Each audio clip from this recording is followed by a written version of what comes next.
Welcome into the Campus Connection. I'm Drew Martin, your host, alongside BMOC. Going to be breaking down CUSA West Division today. Big man on campus. How you doing today? Doing good, Drew. We broke down the Sun Belt last week. We also broke down the Eastern Division of the Conference USA group here. Looking forward to breaking down an interesting West section of the Conference USA. Good to be back with you. Yeah, man, I'm excited. I love talking these small conferences with you. You know them better than anybody. So just overall view of Conference USA, big man. What are you thinking? The West Division, the East Division? I'm liking the East Division as the more powerful division. How are you feeling? Yeah, I would agree with you there. It's definitely the more powerful division for sure, with Western Kentucky and with Middle Tennessee State. But you look at the West here. I mean, La Tech's a good football team. You have some teams that are up and coming, but you also have plenty of bottom feeders in Rice and UAB and UTEP. So, it'll be interesting. But you have some teams that are kind of up and coming. We'll get to those as well. But I would agree. I think the winner is going to come out of the East. Okay. And, yeah, we didn't go over much before. Would you rather go alphabetical order or just I guess break it down into what the better teams to the worst teams? How do you want to do this, big man? It's up to you. We can start wherever you want. I'm prepared for anything. You want to start at the top or bottom? Your call. Let's just, we'll start with alphabetical order. So that looks like Louisiana Tech, starting with the L's. Obviously in Ruston, Louisiana, Skip Holtz in his 5th year. Last year finished 9-5. A new quarterback. I don't know much about Jamar Smith. He's only going to be a sophomore, 6'1", 220-pounder. Looks like, looking down their schedule, going to start off with Northwestern State, should get a win there. Then SEC West opponent, Mississippi State, going to be a tough one. I wouldn't count them out, though. And then a big game against Western Kentucky. Last year, that Louisiana Tech Western Kentucky game was one of the more exciting games of all of college football there. I believe it was on a Thursday night. If you had the over, that was the right side. And then they have to go to Columbia, South Carolina to face another SEC team in South Carolina. And then pretty much off to the races in Conference USA. Looks like South Point, that's the numbers we'll be using to do their win totals, is hanging Louisiana Tech at 8, -120 towards the over. Any opinion on that? And what's your view of betting Louisiana Tech this year, big man? I'm definitely going to be really interested in La Tech. As much as I was last year, no. I was involved with 80% of their games last year because I loved Ryan Higgins. I love what Carlos Henderson brought to this team. And, there's some uncertainty with this group. They're not a good defensive team. They haven't ever been a good defensive team. In Skip Holtz's 4 years at La Tech, they've not been in the top 60 once defensively. They were 97th last year, not good enough, especially in this conference. But you look at Jamar Smith, a guy that obviously last year Higgins was a guy that loved to throw the football. I mean, he threw for 4,000 yards, plenty of touchdowns. They were big play spread offense. Jamar Smith is more of a dual threat quarterback. So the question is, can he throw the football as good as Ryan Higgins? Nowhere near, but he is going to add in the dimension of being able to run the football. I really like what they have at running back with Jared Kraft and Boston Scott, two really good running back. This is going to be a good rushing attack, especially with Jamar Smith at quarterback. They also brought in Adrian Hardy and Teddy Veal, transfers from Oklahoma and Tulane, two guys that are really going to be able to kind of pick up for Trent Taylor and for Carlos Henderson that they lost. Drew, the big thing with La Tech is, can they play consistently defensively? Because usually they've been able to just outscore you. This year is going to be interesting to see what Jamar Smith is actually going to be able to bring to the table. He's either going to be really good or he's going to be really bad. And early on, I don't know that I trust him as much as I did last year. You look at early on last year, they almost beat Arkansas, played well against Texas Tech. We're in that game. This year they start out, you got to go to West Kentucky early. You got Mississippi State, a team that I don't think they can beat. For me, it's a wait-and-see approach with La Tech. They're going to be a team that later, as they get into the conference season, I'm going to look to bet. They're 19-5 in Conference USA over the last 3 years. So for me, I think they're definitely a good team, probably the best team in the West, but I want to see more out of Jamar Smith. Yeah, I can't wait to see this kid play either. I don't know nearly as much about him as we did Ryan Higgins. Ryan Higgins pretty much waited on the bench. They brought in a couple transfer quarterbacks. And he could really throw it. You could see that kid had talent, and obviously they lit up the scoreboard. And I believe that was his only year starting as a senior, and he got a DUI right before the season, but that didn't matter. As far as breaking down Louisiana Tech's schedule, I think they get a really nice bye week right before Southern Miss. And when you look at the West Division, it's really only Louisiana Tech, Southern Miss, and UTSA has come up as well. I know North Texas is flirting with becoming, relevant, but other than that, it's Rice, UTEP, UAB. They're not going to be able to compete. So getting that bye before Southern Miss, I think, is really going to help them. And it might come down to that UTSA game in the last game of the season to see who is the champion of the West Division. So I think it's a really interesting concept. Do you think that they can cover against South Carolina or Mississippi State, the two SEC teams they're playing? Yeah, I'm going to have to know what the lines are. I'm going to have to look more into that. But again, Drew, they've had such good quarterback play over the years. I mean, Cody Sokol, Jeff Driscoll, Ryan Higgins, all guys that really just played really well for this team. They had Kenneth Dixon. They had high-level receivers. There's a lot of uncertainty with these skill positions other than the run game. You have two new receivers. You have a new quarterback. You have a bad defense.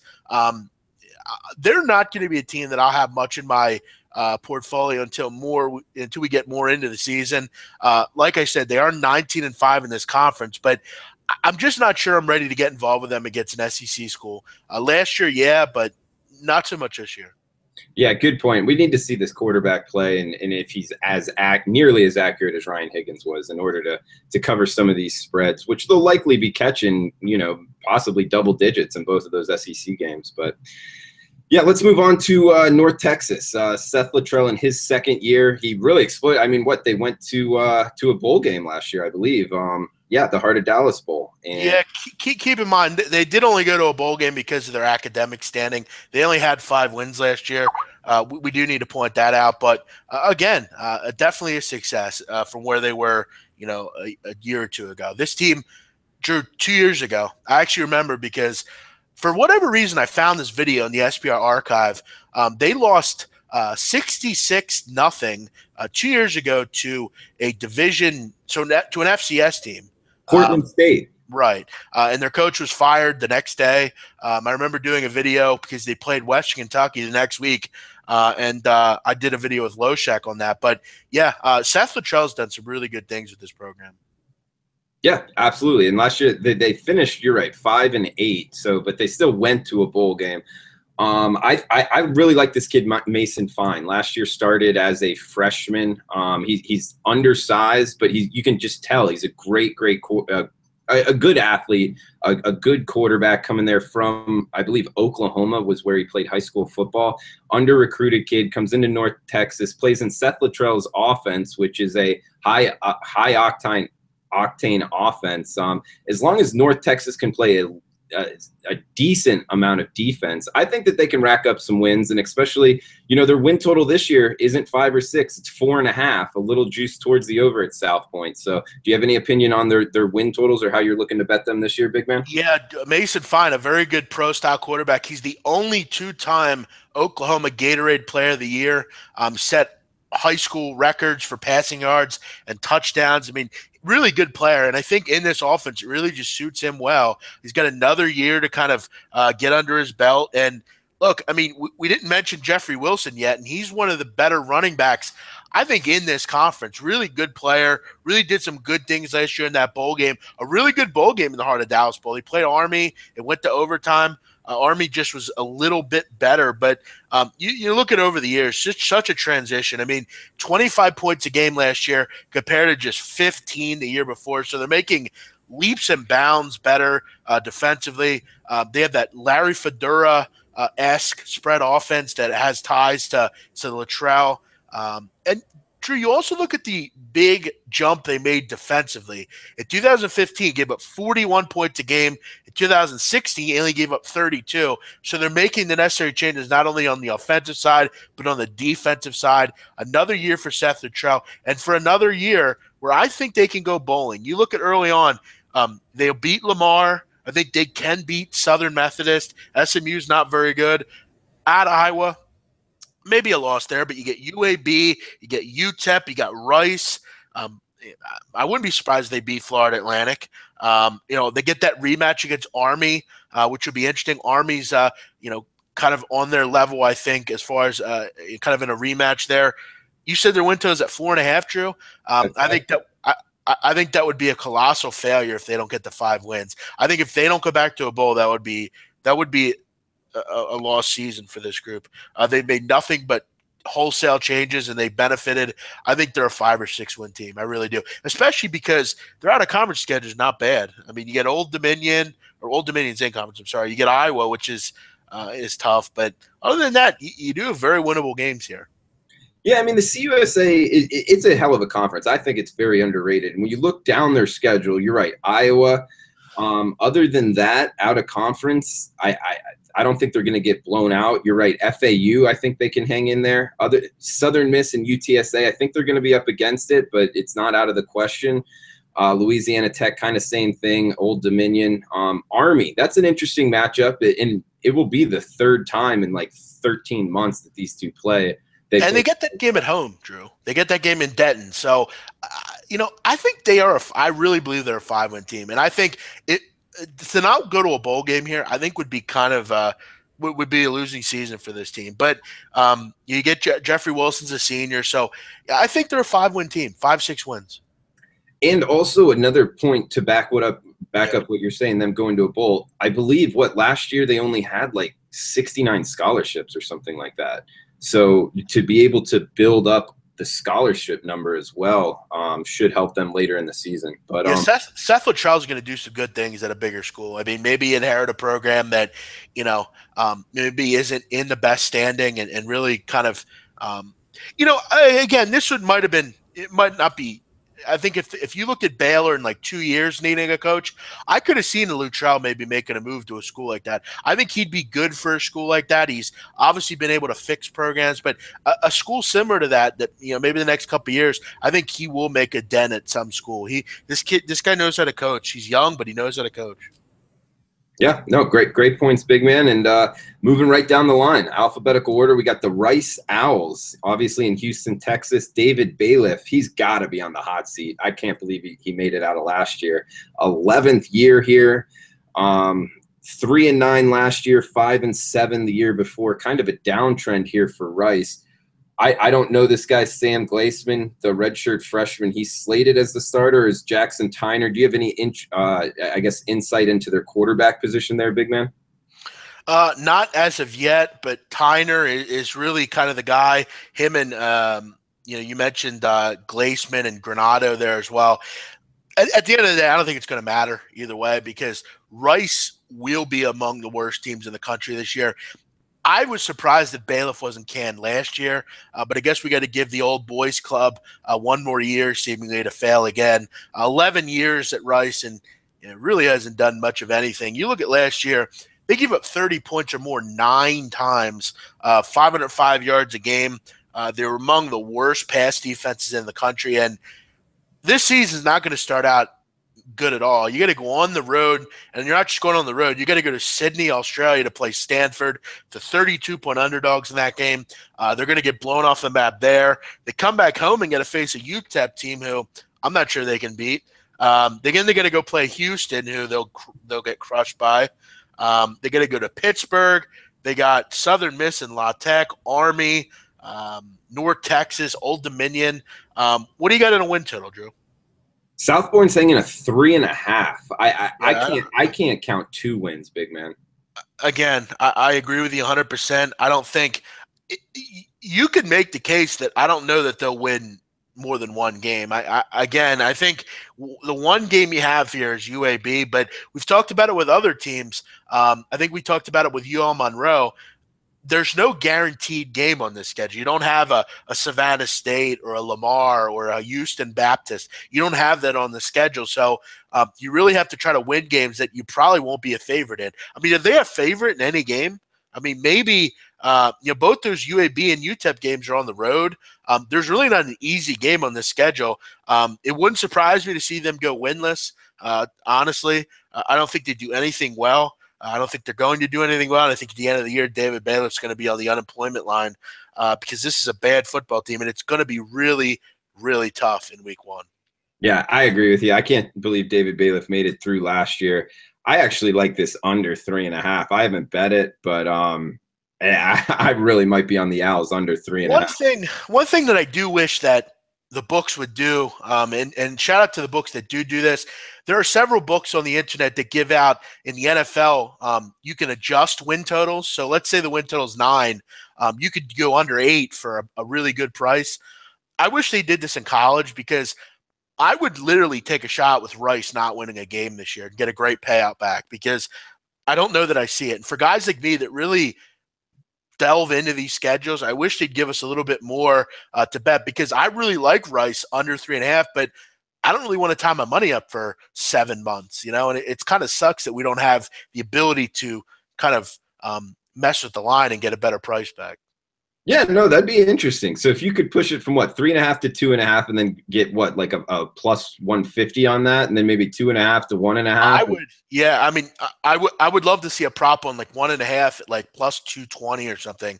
I would love to do that. And some of the books you can even parlay those together. I think for the guys that really delve into this stuff like I do, it would be cool to have some abilities to do that. Just putting 3.5 at under minus 110, and I got to sit for 6 months. It's a lock; it can't lose. But how much are they going to let me bet, and how long do I have to wait? Yeah, and when you talk about betting Rice under, I mean they're at September 9th, their second game at UTEP. If they don't win that game, man, I mean, I don't know, man. I ask the question: what's a winnable game on the schedule? I mean, maybe UAB. Yeah, it's UTEP and UAB. Okay, And other than that, where's your third win? You got to hit 4 wins to win this. FIU, North Texas. I don't know. I don't know. I guess the problem with like the FIU and UTEP is it's early in the season, so you're not catching them off guard. You're not getting them in the second to last game where it's like they're already bowl eligible. They're not going to give their best effort. This is a really tough schedule every way you look at it because you don't have an easy lock game. The bad teams that you play are early on. This is a brutal schedule if you ask me. They will not win 2 games. Mark my words. Under 3.5 is an absolute bolt. Yeah, I like it as well. So let's get out of the doldrums of FBS and move on to Southern Miss here in Hattiesburg, Mississippi. Jay Hobson in his second year here.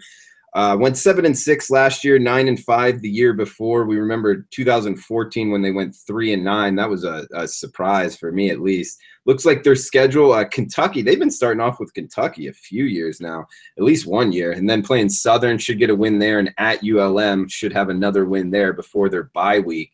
And then they start CUSA play with North Texas. This is a team I like, big man. I mean, I know obviously with the evolution of college football, it's all about the quarterback, Keon Howard. A guy I don't know too much about, but athleticism-wise, Southern Miss, the Golden Eagles are going to be one of the more athletic teams in Conference USA, kind of a sleeper, if you will. All the time putting out NFL talent. Should be, bowl eligible again, maybe even competing for this USA West title. How are you feeling about Southern Miss this year? Yeah, they're actually going to go with Quadra Gregg's a quarterback, Drew. Are they? Okay. Keon Howard, if you watched him at all this year, it wasn't particularly good. There was a game against North Texas. He didn't play particularly well in. Quadra Gregg seems to be the guy here, and I would agree. I think the quarterback for them is going to be important. But you look at the other positions. Ito Smith is fantastic. Alonzo Steggers is one of the better receivers in this conference. And the one thing that most teams don't have in the Conference USA is defense.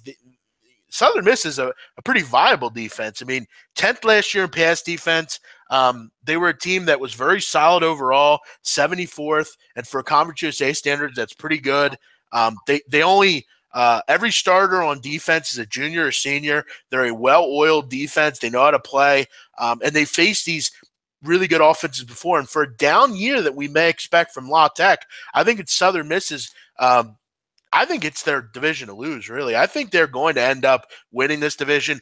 Last year, I thought was kind of a year that I didn't really I thought we'd see a better year from Southern Miss. I mean, Nick Mullins was in his senior season, but between being hurt a lot and just overall not playing very well, they finished 7-6. And lost some games that they probably should have won. I think this is a bounce back year for Jay Hobson. After his first year, he's got another year under his belt. He's not a first year coach anymore, and they don't play Western Kentucky or Middle Tennessee, which is good.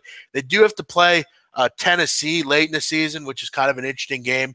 Tennessee, though, is a down team we talked about in past shows. Kentucky's a team that's going to struggle as well. Wouldn't surprise me to see them go and get the job done. They beat them last year 44-35. Who's to say they can't do it this year? But I think from top to bottom in this side of the division, I think they're the most complete team. I'll be interested to see what we get out of Griggs, but I like Ito Smith, and I love Staggers at the receiver position. Yeah, Ito Smith is a guy that will likely play at the next level. And as far as Griggs goes at quarterback, so he was a junior college transfer, and he had to sit out last year because of academic reasons, I believe. I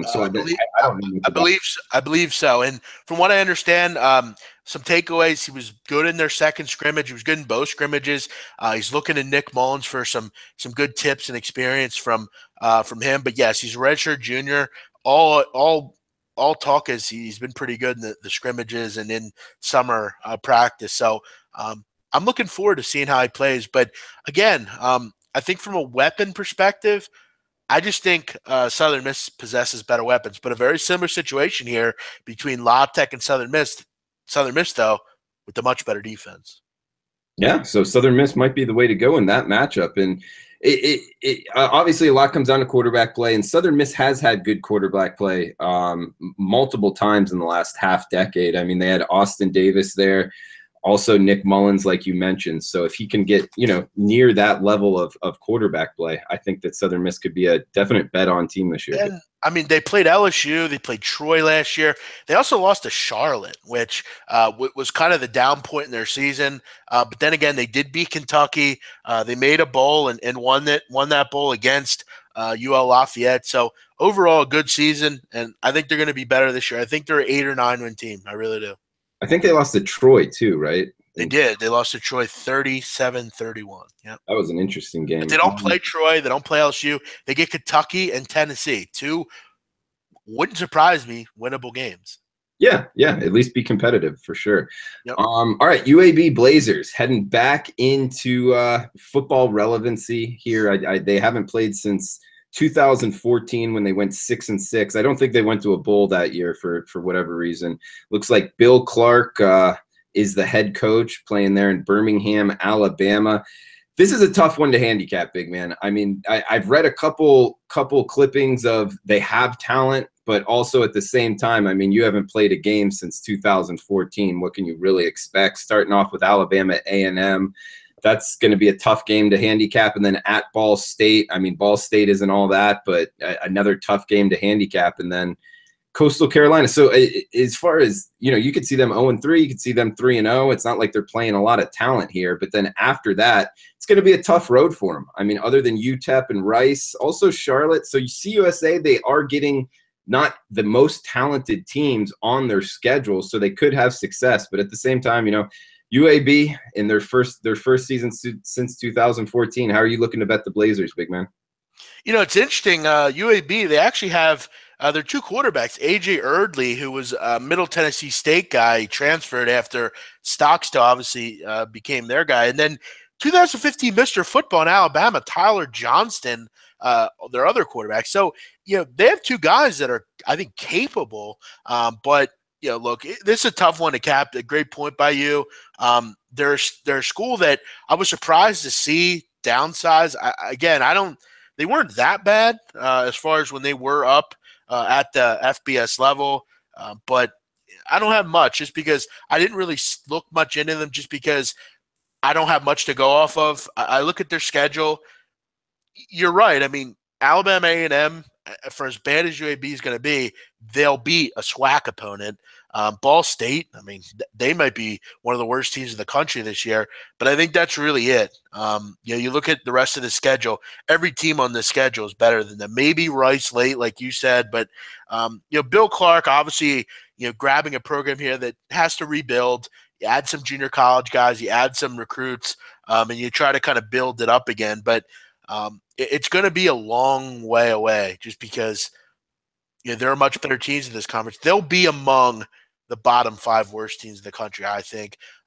They're not a team I'm going to look to bet on. They're going to definitely be a team to bet against, especially against some of these teams. I mean, Middle Tennessee, they got Louisiana Tech, they got to go to Southern Miss. They have at Florida late in the season. They're definitely going to be a team I'll bet against. That's really all I'm looking to do with Alabama, Birmingham. Yeah, 2 insights I want to add on betting UAB this year that I think I've learned over the last couple of years of doing this pretty seriously at this level of college football. One, Legion Field there in Birmingham, they are not going to have much of a home field advantage, so keep that in mind if you're looking to bet on them or against them. It's a over 70,000 seat stadium. It's an old stadium. There's not going to be 5,000 people in that stadium, so don't worry about home field advantage too much for UAB. And also another thing, with these unknowns that we're having to face with betting on or fading UAB, I hate using beat writers and like local newspapers writers' opinion on these teams. Like, oh, they look really good. Stay away from that stuff, because when you start going off of these guys' opinions, I've lost a lot of money doing that. They're looking to pump positivity into programs that, you know, really haven't had much positivity. And look, I get their job. They're really just homer angles for the school. I mean, the Philadelphia Eagles have a guy, he's been with them for a number of years, Dave Spadaro, and he's really just a talking head for the organization. He's a PR guy.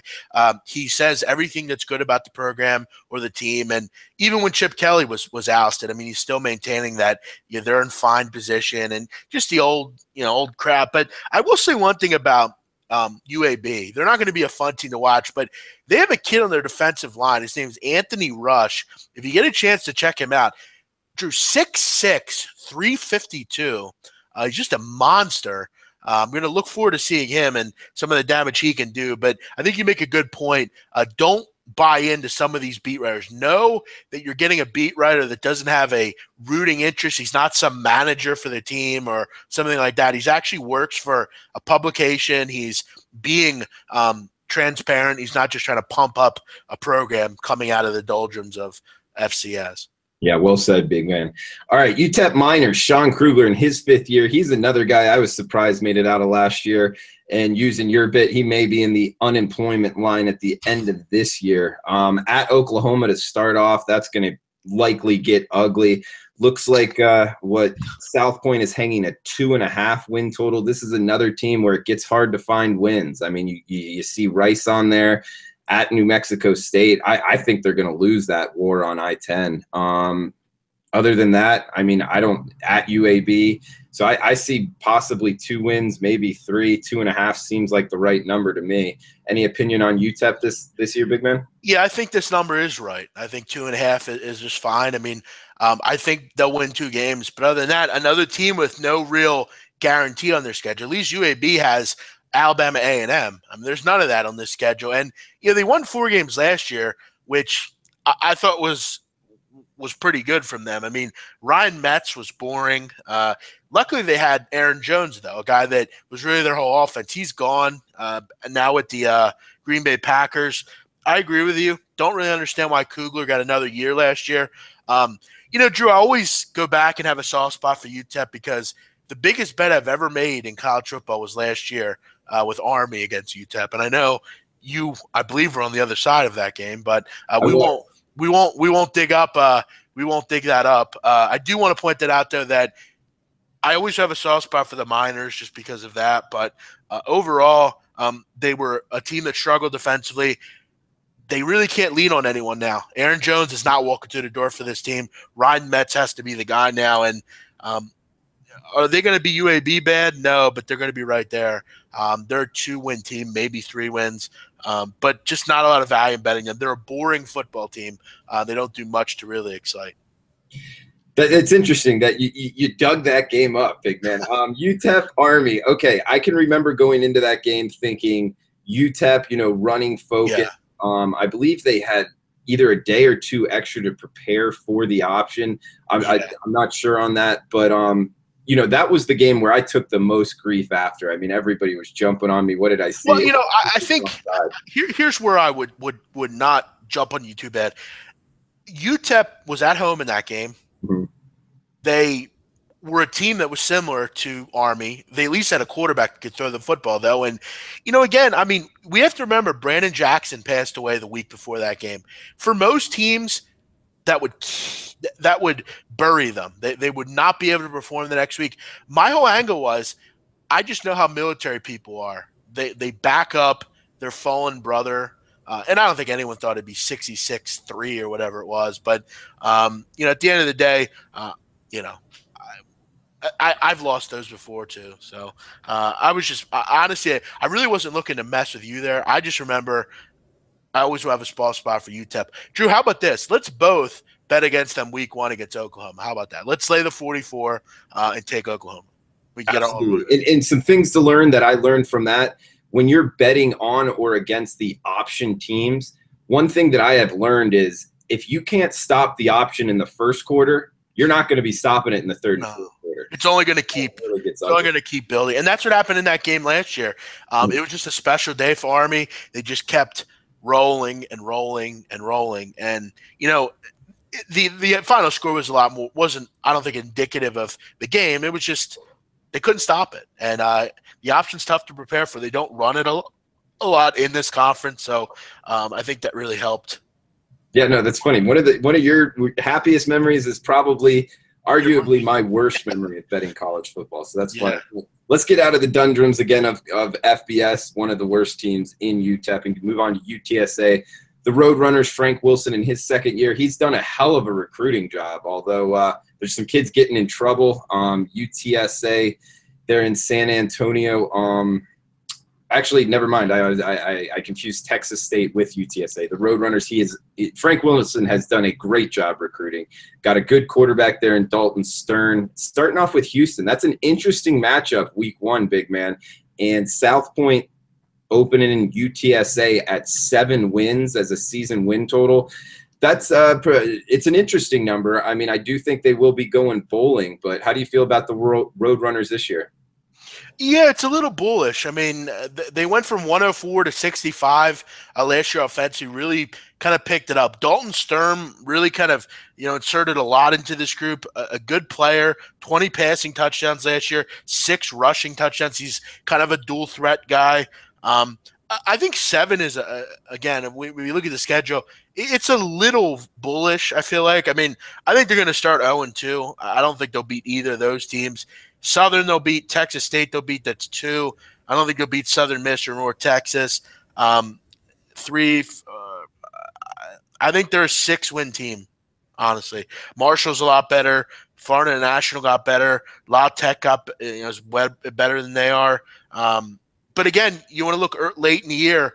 If they're at 5 or 6 wins, they're going to really put in a ton of effort late. I think they're a better team. They've done a good job running the football. They have a good offensive line. They're just kind of a middle tier, though, Conference USA team. I don't think they're better than Southern Miss or West Kentucky or middle, but they're better than UTEP and UAB and those teams. They're a bowling team. I think they'll go and make a bowl. Hopefully they can win one this year. Seems like they always play in that New Mexico Bowl. And if they play New Mexico again, they're going to lose because New Mexico's a way better team than they are, I think. But yeah, I like Sturm. I'm interested in him, but it's going to be a week-to-week thing for me because they're going to start out, I think, 2-3 or 2-4.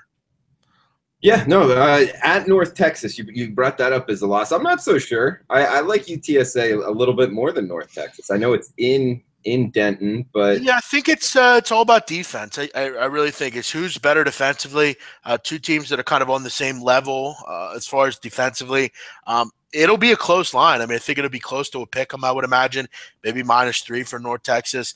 And they've definitely gotten better. Frank Wilson's done a good job at Texas San Antonio. And, a nice thing about this year is, they get those games out of the way quick, and then they can focus on their season and kind of consider being in the running. I just think, though, you would agree, Drew, they're not better than Southern Miss or La Tech. They're just kind of a middle-tier team.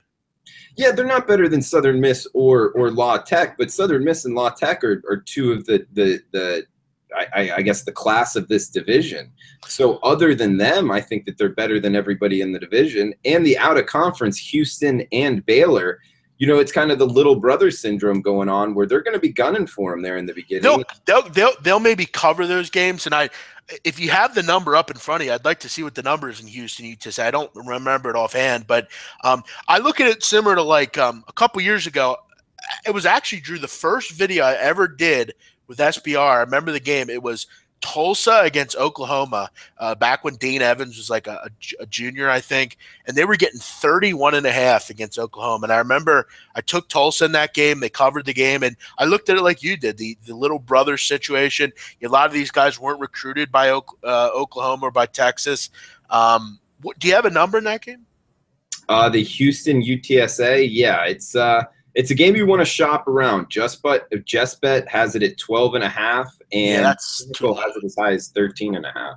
That's a little too low, I think. I mean, I'm pretty high on Houston again. I mean, but maybe you're banking on some issues there with Houston. I mean, the new coach, new quarterback.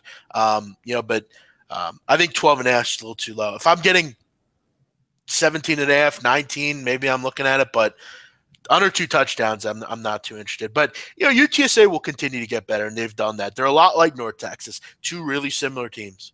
Okay, cool, man. Well, yeah, I guess that does it for this division. Anything in closing, big man? No, I enjoyed doing the videos with you, Drew. Looking forward to some other ones. Are we doing any more, Drew? Or yeah, well, we did the Sun Belt. You can find it on SBR Picks, also on YouTube. We did the other division of Conference USA, today's show. So, yeah, what do you want to do next? The MAC or AAC? Or? I'm a big MAC guy, big AAC guy. I'll do whatever. I will say in closing with CSA, I'll go Middle Tennessee and Southern Miss. I think Middle Tennessee wins the division. And I'm definitely looking more into betting on Southern Miss, North Texas, some of the better teams in this conference, and fading Rice and UAB and UTEP. Yeah, I would actually agree with pretty much everything you said. I like MTSU to win this as well. I think they edge out Western Kentucky, and then they beat either Louisiana Tech or Southern Miss. They remind me a lot of what La Tech was and West Kentucky was last year. It's really kind of their season. Everyone's here. Everyone's a senior, seemingly. It's kind of that last hurrah, and they have a really improved defense. So it'll be exciting. I'm really looking forward to week 1, and, yeah, let's shoot for the MAC maybe next, Drew. Okay. Well, sounds good, big man. And, yeah, thanks for tuning in. Please give us a thumbs up. And, yeah, for Big Man on Campus, I'm Drew Martin. We'll talk soon. See ya.